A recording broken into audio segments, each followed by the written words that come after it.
E aí, galera, meus amigos, pessoas queridas.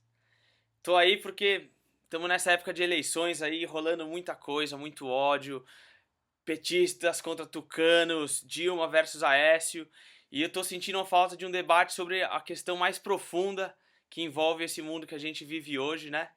Que é a questão financeira, pra gente entender que no fundo os dois partidos têm muito poucas divergências aí. E vou tentar fazer esse videozinho. Quem tiver com pressa, melhor nem assistir, deixa pra ver outro horário. Mas quem tiver uns minutinhos aí, tiver interessado, assista e depois se aprofunde nessa questão. Que a gente vai falar um pouco de algumas questões bem importantes aí que dizem respeito a todos nós, né? Bom, primeira coisa importante é a gente entender o mundo que a gente vive hoje, né? A gente vive hoje num sistema chamado capitalismo financeiro, né? Mas afinal, o que é esse capitalismo financeiro? Como ele funciona na realidade, né? Alguns anos atrás, eu li uma pesquisa, por exemplo, que mostrava que dos 100 maiores PIBs do mundo, acho que 52 eram empresas, né? Hoje em dia esse número já deve ser ainda maior. Mas isso mostra um pouquinho como o poder das empresas e das corporações hoje em dia no mundo, ele é muito grande, né? Os presidentes, eles mudam a cada 4 anos aí, os partidos mudam, tudo muda, mas o poder dessas grandes corporações, principalmente dos grandes bancos do mundo, ele não muda a cada 4 anos, ele continua e a gente vai ver que ele é muito mais influente do que a gente imagina, né?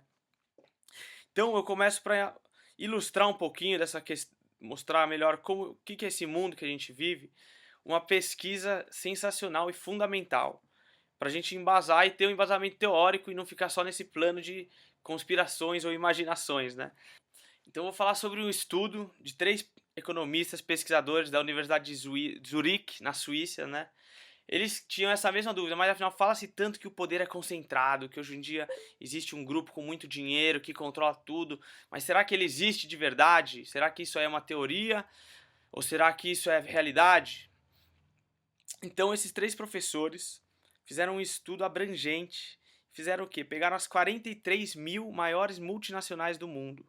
Maiores empresas, corporações de bancos, da indústria bélica, indústria farmacêutica. Imagine 43 mil empresas das maiores que você pode imaginar, de Coca-Cola até, sei lá, BMW ou Pfizer e bancos gigantes. E eles começaram a, começaram a tentar entender quem era o proprietário dessas empresas e cruzar os proprietários dessas empresas entre si. Foram cruzando e viram que uma empresa pertencia a outra, que era coligada a outra, que ligava a outra. E essas 43 maiores empresas do mundo, eles chegaram à conclusão assustadora de que o núcleo dessas empresas, né, o core que eles dizem, era um controle absurdamente restrito de apenas 147 empresas, na sua maioria bancos. Agora você imagina, 147 empresas, sendo que entre si essas empresas, eles não conseguiram ir além nesse estudo, mas pode ser que elas sejam até mais coligadas. Ou seja, é um controle absurdo, né? É um nível muito grande, e não se trata de uma teoria, mas de uma comprovação científica, de um estudo embasado. Quem quiser pesquisar mais, pode escrever no Google Batiston 2011, que é o nome do pesquisador, ou The Network of Global Corporate Control, que é uma pesquisa que ela é muito reconhecida, inclusive em meios econômicos, grandes economistas pelo mundo, e que mostra como esse poder de concentração desse grupo financeiro ele está muito, muito grande hoje. Bom, mas o que isso tudo tem a ver com as eleições? O que isso tem a ver com o Brasil? E a gente vai chegar lá para entender como esse monstro financeiro que se criou no mundo hoje tem um poder muito maior do que a gente imagina, muito além dos presidentes. E vou falar um pouquinho disso agora. Bom, o Brasil, gente, como vocês sabem, é um dos países que mais arrecada imposto do mundo, né? O Brasil arrecada muito imposto. E né, muitas vezes a gente recebe o salário lá e vê um desconto de imposto, aquilo é revoltante, você vê tanto. E aquilo realmente revolta o que a gente está vendo, só que o pior são os impostos que a gente não está vendo. Então, por exemplo, agora a luz está ligada, e uma parte grande dessa luz que está ligada vai ser por imposto, né? A gente faz uma ligação de celular, tem imposto pra caramba em cima daquilo. A gente compra uma roupa, compra um instrumento musical, quando você enche o carro de gasolina, quando você faz uma viagem. Tudo que você faz tem muito, muito, muito imposto. O que faz do Brasil um dos países que mais arrecada imposto no mundo. É muito dinheiro. Bom, o que que acontece com esse dinheiro? Isso que é o mais importante a gente tentar entender. E o governo federal tem o Orçamento Geral da União, que é o total de que ele arrecadou e como ele vai gastar aquele dinheiro.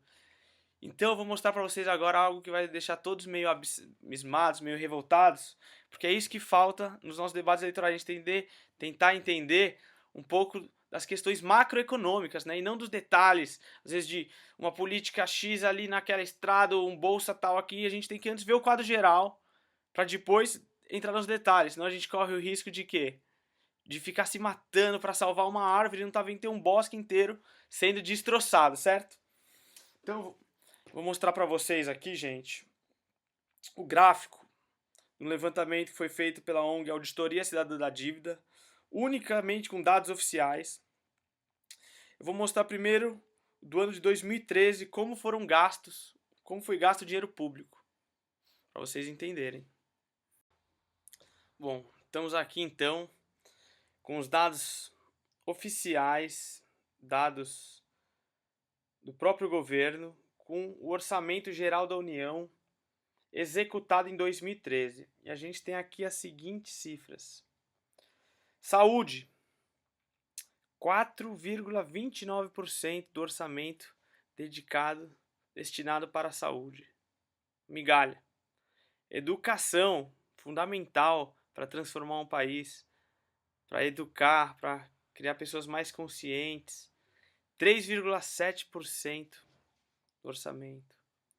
A Previdência Social, que paga o salário dos funcionários públicos, que paga as aposentadorias, 24,11%. Cultura, que é algo tão importante para a gente vê que 0,05%. Já os juros e amortizações da dívida pública chegaram aos escandalosos 40%, gente. É um número absurdo, um número que entristece. E a gente vê que, infelizmente, a tendência tem sido essa em todos os últimos anos. Em 2014, por exemplo, vamos aqui para esse outro gráfico. O orçamento previsto, que ainda não temos o orçamento final, estamos no fim do ano ainda, mas o orçamento previsto já destinava 42% do orçamento, mas a gente já, pelos dados oficiais, a gente sabe que se chega já a quase 50% esse ano, destinado para juros e amortizações da dívida pública. Um absurdo. Para a gente entender esses dados um pouquinho, esse ano a previsão é de que até o fim do ano mais de R$1 trilhão seja gasto unicamente com gastos com a dívida pública, gente. Agora, sabe o que é R$1 trilhão? A gente pode fazer essa mentalização que é bem interessante. Vamos imaginar uma casa na praia, uma casa linda de R$1 milhão. Imagine uma casa de R$1 milhão, fechem os olhos, uma casa com piscina, com coqueiros, uma casa linda, uma paradisíaca na Bahia, certo? Agora imaginem 10 casas dessas. 10 casas dessas, tipo um clube. Isso são R$10 milhões. Agora, vamos imaginar 1.000 casas dessas. 1.000 casas são muitas casas dessas. São casas de R$1 milhão, 1.000 casas é praticamente uma cidade milionária. Isso é R$1 bilhão. Agora você imagina 3 mil casas dessas. Isso, gente, é o que o Brasil está pagando de juros e amortizações da dívida por dia. Ou seja, é muito dinheiro, gente. Agora vocês imaginem essas 1.000 casas de R$1 milhão vezes 1.000. Isso é R$1 trilhão, é uma coisa que já não consigo nem mais imaginar. E basicamente isso aí é o que o Brasil vai gastar só esse ano, gente, para pagar gastos com a dívida pública. É um dinheiro que vai e não volta. É que nem você pegar um tesouro e dar, aquilo nunca vai voltar para o Brasil. Daí você pensa, mas que dívida é essa? Da onde ela surgiu? Né? E se a gente pegou emprestado, a gente tem que pagar, é justo. Mas aí que tá. Aí que é a questão, porque analisando a dívida pública, a gente vê que eles são mecanismos financeiros que fazem a dívida continuar crescendo, e crescendo, e crescendo, e que essa dívida já foi paga muitas vezes, e a gente já pagou ela, e ainda deve várias vezes ela, e isso não vai parar de crescer. mesmo destinando todo esse dinheiro que o governo destina para pagar a dívida pública, a tendência é ela só aumentar, cresce muito maior, é muito mais que a inflação. Então essa é uma questão fundamental que a gente deve enfrentar. Aí daí você pensa, mas como? Como enfrentar essa questão da dívida? Isso aí, porque é isso, existe primeiro um silêncio total da mídia, porque a mídia, a grande mídia hoje em dia é o verdadeiro porta-voz do sistema financeiro, né? São eles que selecionam as notícias que interessam ou não, são eles que colocam essa guerra de partidos um contra o outro, sendo que tanto o PT quanto o PSDB têm tido a mesma relação com a questão do pagamento da dívida. Até já vou entrar um pouco mais nessa questão dos partidos, mas antes é preciso. Não, vamos falar isso agora, é importante. O Lula, por exemplo, a gente ficou com essa imagem, até rolou muita imagem na internet que o Lula tinha pagado totalmente sua dívida com o FMI, que o governo hoje emprestava dinheiro. A gente vê que isso foi uma estratégia desses grandes cérebros financeiros para distrair e enganar toda uma população do Brasil, né? Porque o que o Lula fez? O Lula, ele, de fato, ele acabou e pagou a dívida com o FMI. Ele pagou até antecipado. Ele podia pagar em tanto tempo, ele falou, não, vou pagar agora, e pagou sem desconto nenhum, porque geralmente se você vai pagar uma dívida antecipada, você pelo menos pede desconto. Ele não, pagou inteiro, aquele integral. Mas a custo do quê? O governo pagou uma dívida com o FMI que tinha juros de 4% ao ano, mas para pagar essa dívida, ele contraiu novas dívidas com os bancos internos do Brasil a juros de 19% ao ano. Então o que fez? A dívida externa sumiu praticamente e a dívida interna galopou e cresceu e hoje em dia está absurdamente alta. E no fundo das contas a gente sabe que esses bancos internos do Brasil acabam sendo apenas braços dos grandes bancos internacionais. Então tudo foi uma grande jogada para confundir a população e para uma grande jogada para confundir a população, né? E pra gente ficar com essa ideia falsa, de que a gente não tinha mais dívida, de que a gente é credor, mas a gente vê que só esse ano quase 5, talvez chegue a 50% do orçamento geral da União esse ano vai ser usado para gastos com a dívida pública. Então vamos lá. Qual é a solução, gente? Existe uma solução para isso? É difícil. É difícil você enfrentar esse sistema financeiro, porque eles são muito bem equipados, são muito inteligentes e tem um aparato imenso de controle global, principalmente através da grande mídia, que encoberta sim, não é teoria da conspiração, é só você ler os jornais. E a gente que trabalha na auditoria cidadã da dívida vê como os dados são maquiados, como existe manipulação, como existe. E a gente vê como nas próprias eleições, como essa questão da dívida fica encoberta. Né? Fica o principal questão, às vezes alguém começa a falar sobre isso, mas logo muda de assunto, acabou, não se aprofunda nisso, porque não se pode aprofundar nisso, que é a principal questão, o principal meio de se arrancar e roubar as riquezas públicas, né? Então, mas qual seria uma solução? Bom, a Constituição brasileira de 1988 previu, na verdade, que o Brasil deveria fazer uma auditoria da sua dívida externa. Aquilo em 1988, que era para começar o país nessa transição democrática de uma maneira decente, ao menos, né? Fazer uma auditoria da dívida para ver o que realmente a gente deve, o que a gente não deve, o que foi contratos ilegais, que tem muito, o que são juros abusivos, que podem ser renegociados. Acontece que essa auditoria nunca foi feita, gente. Nunca foi feita. Até hoje, o tempo passou, isso aí foi simplesmente esquecido, né? A gente já teve um exemplo de auditoria da dívida no Brasil, governo de Getúlio Vargas, que falem o que quiserem, foi o único governo popular do Brasil, o único governo popular no sentido que governou em benefício do povo. Então Getúlio fez uma auditoria da dívida e conseguiu cancelar quase uma parcela expressiva dessa dívida, fazendo uma auditoria aqui. O que é uma auditoria? É você ver, não é você falar, não é você dar calote, não é você falar, não vou pagar, agora somos revolucionários. É simplesmente você pegar os contratos um por um, minuciosamente, ver o que eu devo, o que eu não devo. Não, isso aqui eu devo. Não, calma aí, isso aqui já venceu. Tô pagando isso aqui, mas já venceu em 92. Por que eu vou continuar pagando? Não, cancela essa aqui. Ah, puta, essa aqui tá correta, vamos continuar pagando. Não, essa aqui, esses juros estão completamente abusivos. Isso aqui é contra os interesses do povo, é uma dívida odiosa. A gente pode renegociar, pode cancelar. Para vocês terem ideia, o Equador foi um país aqui vizinho nosso que teve essa experiência de fazer uma auditoria da dívida. Não vou entrar em muitos detalhes agora, mas com amplo apoio popular, né, de um povo altamente consciente e politizado, apesar da gente imaginar que são todos índios no Equador, que não, um povo muito mais politizado que no Brasil, conseguiram eleger o Rafael Correia e exigiram uma auditoria da uma auditoria da dívida. E o que fizeram? Fizeram essa auditoria minuciosa de todos os contratos e viram muitas ilegalidades. Inclusive casos exatamente que eu falei de dívidas que já tinham sido vencidas há muitos anos e estavam sendo pagas ainda todo ano, mesmo tendo vencidas. Então o que eles conseguiram fazer? Com esse documento, essa auditoria, eles conseguiram cancelar 70% da dívida do Equador. Você imagina a economia que isso fez num país pobre como o Equador. E eles chegaram para os credores e falaram, ó, gente, a gente simplesmente não vai continuar mais pagando essa dívida da forma como vocês querem, porque tá ilegal, tá aqui nosso documento. Mandaram para juristas internacionais do mundo inteiro que falaram esse documento tá correto. Economistas do mundo inteiro avaliaram que falaram, não, tá correta essa auditoria. E os credores não tiveram o que fazer senão aceitar. E aceitaram. Então os investimentos sociais no Equador triplicaram. Foi algo que a gente não vê na TV, a gente não vê na mídia, mas se você pesquisar na internet você vai achar muita coisa interessante sobre isso.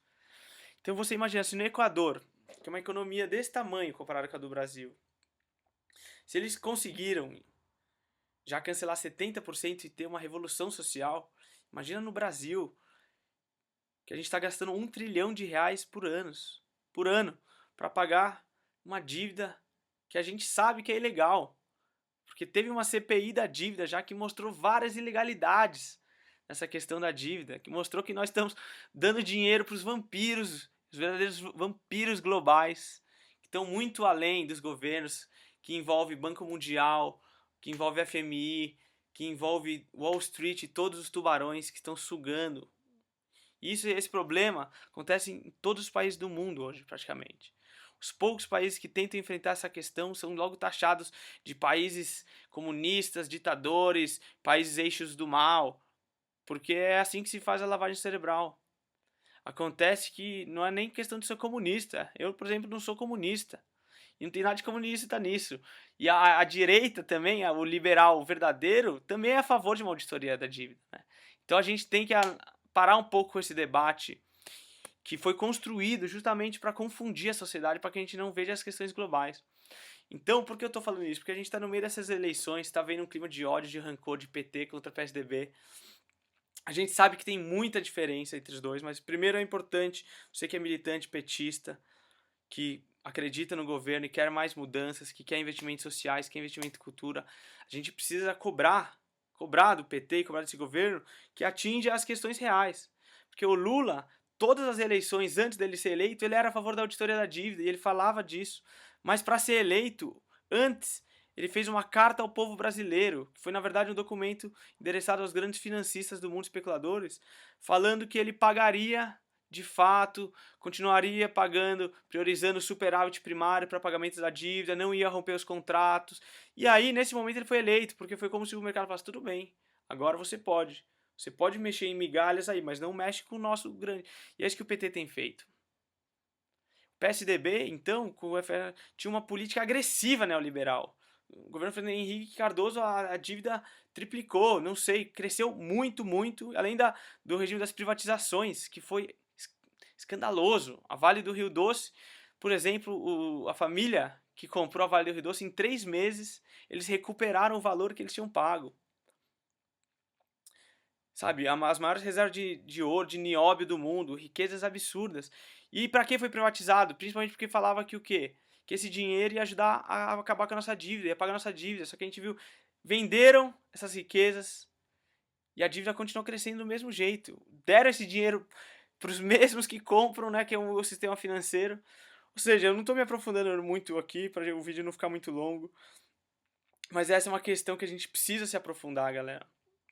Não corre o risco de a gente ficar chovendo no molhado e não perceber que a gente está sendo feito de palhaço num circo. Porque a gente discute as migalhas, mas as grandes questões não estão sendo discutidas. Essas eleições, acho interessante dizer que a Luciana Genro citou a questão da auditoria da dívida. Levi Fidelix citou a questão da auditoria da dívida. Eduardo Jorge também citou a questão da auditoria da dívida. E eles falaram isso porque eles sabem que é uma questão a mais importante do Brasil. E eles sabem também que eles não tinham capacidade, chances de ganhar as eleições. Por isso que eles puderam falar isso. Porque os três candidatos, a Marina, o Aécio e a Dilma, nem colocam isso em debate. Porque eles sabem que você enfrentar esse sistema financeiro internacional é muito difícil.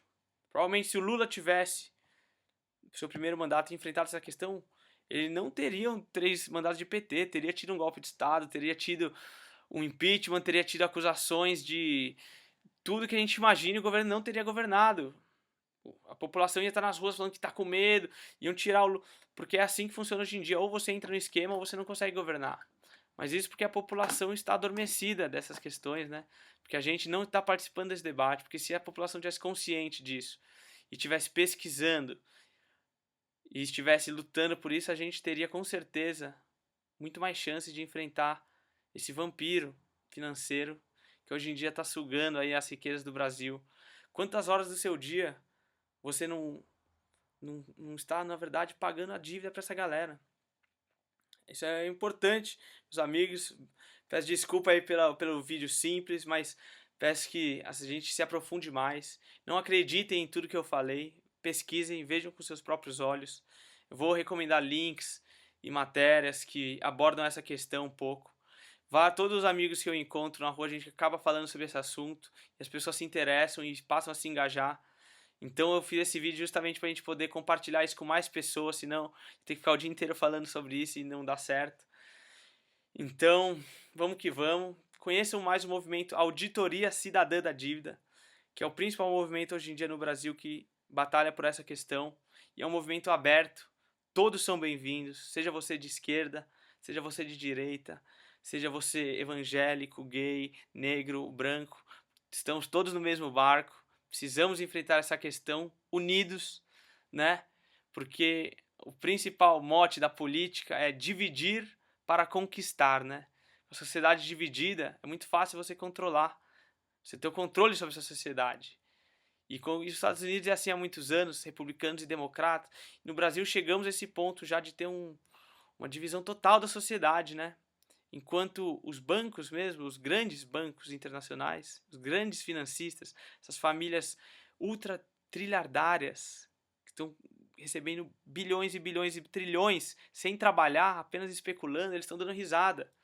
Os bancos financiaram a campanha do PT, isso está lá. Os bancos também financiaram a campanha do PSDB.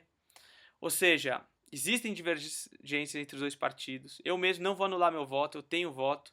Nem vou falar agora nesse vídeo, que é para não entrarmos em debate. Acredito que existem vários caminhos e que podemos chegar lá, mas é importante a gente estar atento às questões verdadeiras, para não correr o risco de ficar chovendo no molhado, gente. Muito obrigado, gente. Obrigadão. Vamos que vamos. É nóis!